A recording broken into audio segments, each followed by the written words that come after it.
Daliborko, kľudný buď. Pozri, kde som bol. Teraz to bude jedno.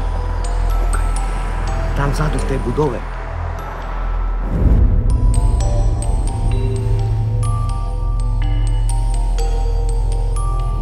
Ako sa mi máš? Nepovedal si mi, že si mal monokle na obidvoch očiach? Od oca. Aj ty, že si mala monokel. A ja dve monokle, že som mal zavreté oči zaviazané. A to budem riešiť. Daliborko, kľudný buď. Kevin, poď sem. Čo utekáš? Prečo? Musím sa domov prezliecť. Lebo oco, nie? Sa bojíš oca. Daliborko, kľudný buď. Fakír musí vydržet tu bolest. Potom musí zlomiť tú bolest.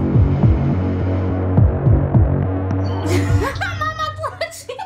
Hej, traja! Erika vyhrala!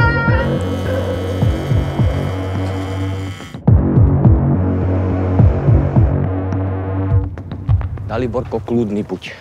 Ty sa v prvom rade ukludniť. Áno. Hlavne žiadne kokotiny, neskáč, nič. Ja nebudem nič skakať. Chcem vidieť Kevina. Prišiel som Kevina pozrieť. Bohatí, Krista! Ďalej!